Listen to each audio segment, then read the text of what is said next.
And the record I want to talk about today is this one. Marvin Gaye's What's Going On, released back in 1971. I have 3 different versions of this album.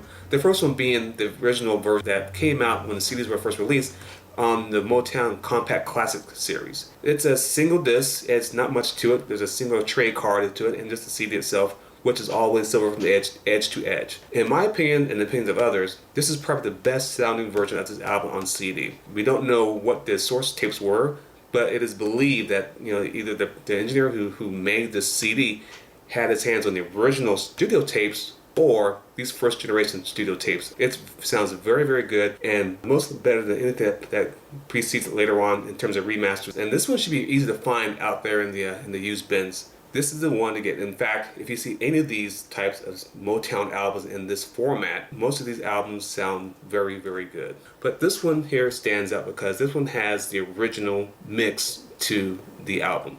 The version that we all hear on radio and on CD and everything is not the original mix of the album as way as Marvin Gaye wanted it to be. Berry Gordy, the head of Motown Records, did not want to release this album at all. Berry Gordy felt that this album did not reflect very well on Motown's reputation of producing great, wonderful, happy music. Berry Gordy was going to move Motown Records from Detroit to Los Angeles, and Marvin Gaye and others did not want to go to Los Angeles. They wanted to stay in Detroit. So what happened is that Marvin Gaye and his engineer mixed the album the way they wanted to sound before the company moved to Los Angeles. But before it was released, Berry Gordy had the album remixed again in Los Angeles. So that's why you have 2 different mixes on this deluxe version. The release version, that is the LA mix, and the Detroit mix. I prefer the Detroit mix. I like that one much better. I think the musicians are much more forward in the mix, along with Marvin's voice, than they are in the LA mix. One of the great things about this deluxe version of the album is not just the bonus tracks, and there are a few bonus tracks on there. The single mono versions of the hits, mainly What's Going On and God Is Love. And you also get an unreleased track that's basically the rhythm track for What's Going On, which is the rhythm section and the strings.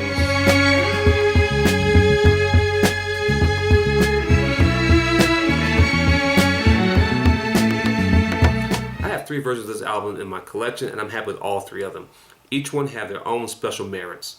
If you have to get one or the other, I would definitely look for the deluxe edition, which is pretty much still available. However, if you really want to get the ultimate version of this album, you can't go wrong with Mobile Fidelity's brand new release of it on their One Step series. The One Step series is a manufacturing process involving vinyl records, and I won't get into the details about it. Playback speed at 45 RPM, and I heard great things about it. I've also heard some not so great things about it, and I think it was not sold out yet. It's probably getting close to sold out, and it retails here in America for $125. If that's what you want, I suggest you move quick to go get it. And my last point is this: how come we have not seen a full, complete box set of Marvin Gaye's work since 1971, starting with this album and ended it with his last album with Motown? Because I have got 3 deluxe editions of his albums. Here, My Dear, the next to last album he did for Motown, has a deluxe edition too, which I don't have. But I feel that the man is worthy of a complete box set of his work, at least through the 70s, because he did some great stuff during the 70s. And on that, I will leave you. Thank you for watching. Bye.